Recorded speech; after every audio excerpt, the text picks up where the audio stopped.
Thanks so much for tuning into this earnings conversation with Havells and Mr. Anil Rai Gupta joins in right now to talk about, well, not as much about the quarter gone by because that's history, but to talk about the near term as well. Mr. Gupta, thanks for joining in.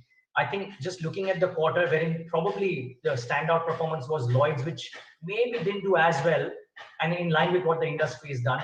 But can you sum up the quarter for us?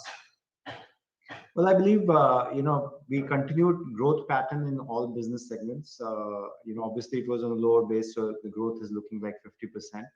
But the second and third quarter growth momentum continued in the fourth quarter as well. I would say that you mentioned about Lloyd growth at a 29%, but I would say that one needs to look at in the perspective of the entire year growth, because sometimes it happens that because of the price increases, dealers do take material earlier. So we saw more than 70% growth in the third quarter.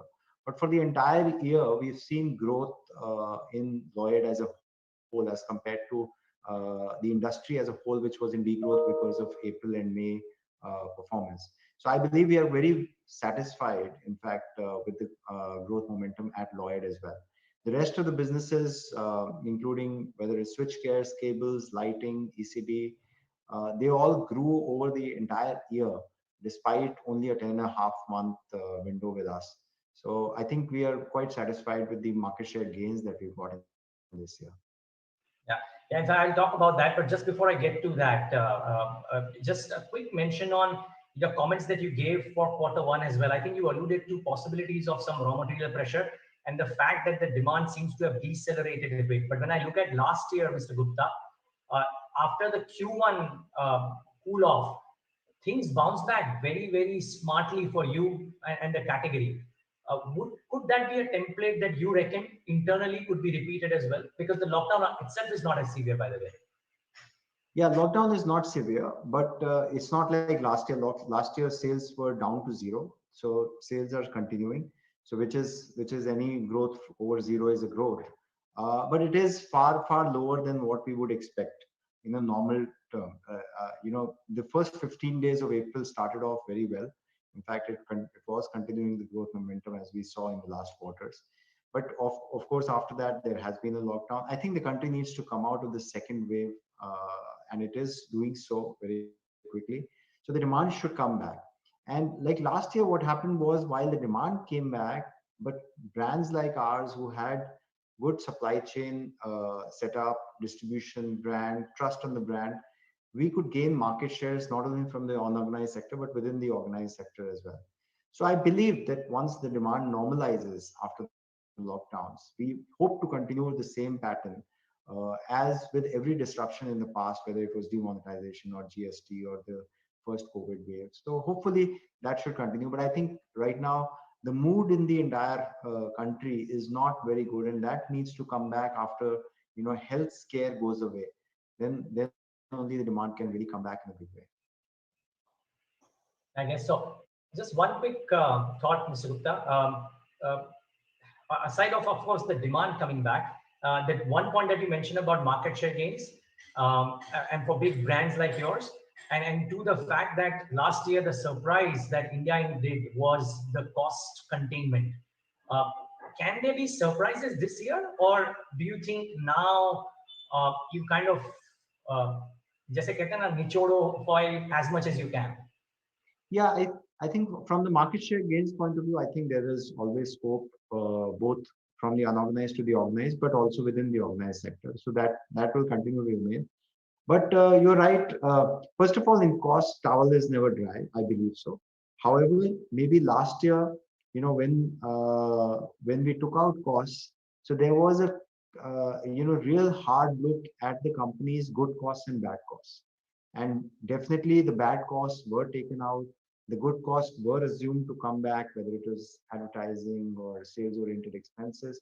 Those would have come back, and they started coming back when the economy started coming back to normalized levels.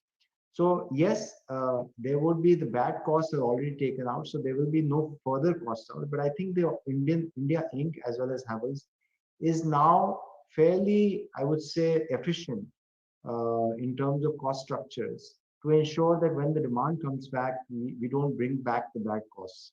So I think that's something which we are quite, I would say, wary of that we should be having a good control in the costs in the future as well. Okay.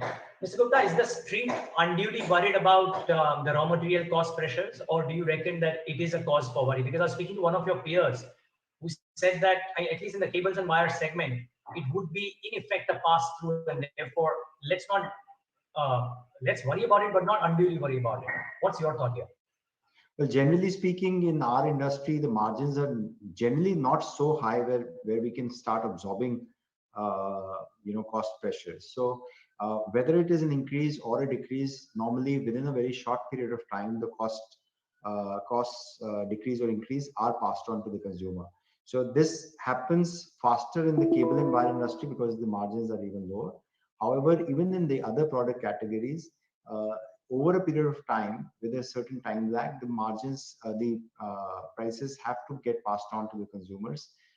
Again, as I said, increase or decrease. So that will happen. So I believe, over the next second and third quarter, you'll see that the margins coming back to normalized levels in all businesses. Please excuse the noise, but the last couple of questions. One is on Lloyd's. Now, you mentioned a bit about it. I was reading a couple of notes, and two things that stood out. That one, of course, you shifted your own manufacturing, but you sold at a premium to the market leader, if I'm not wrong, 5-10% premium, Lloyd's products to the market leader's products. And two, the availability of Lloyd's products across stores after you've taken it over lock, stock, barrel has increased dramatically. Can you talk a bit about that? Well, I think it's a journey over the last 3 or 4 years. Lloyd, when we took over, was a price-oriented brand and not a feature-oriented brand. So ever since we moved from China sourcing to our completely our own in-house manufacturing, we invested 400 crores in setting up the world-class facility. So we could focus on developing better quality features and give the best quality as is expected out of Havells to the consumer. And hence that would reflect in the price also, because if you are giving very feature-oriented products, it would reflect in the price as well. And the other major thing was the distribution, because it was a price-oriented brand. It was present in certain kind of outlets. And over the last 2 or 3 years, with all these changes, whether it's a brand perception, product positioning, the availability of Lloyd as a product is not only in the tier 2, tier 3 cities, but large counters of all tier A cities, tier 1 cities as well. So that big change has happened. The top chains, as well as A-class counters, B-class counters, C-class counters, all across India. So that's a complete shift in distribution which has happened last 2 or 3 years at Lloyd. Last question, and I know it's nearly impossible to predict what will happen, but would you believe you'd be in a better place to talk about the year, maybe end of quarter 1? Yeah, I think so, because right now it's still a fluid state, and I things are improving. I'm talking more from a country point of view. Things are improving, and hopefully by the end of June, things should be in a much better position than what we are at today. So I think that would be the right place to talk about how business would look in the next 9 months. Then I won't press you for the year, Mr. Gupta. This is sufficient. Thank you so much for being so candid, and all the best for you and your team for the remainder of the year. Thank you very much, Neeraj. Thank you. And viewers, thanks for tuning in.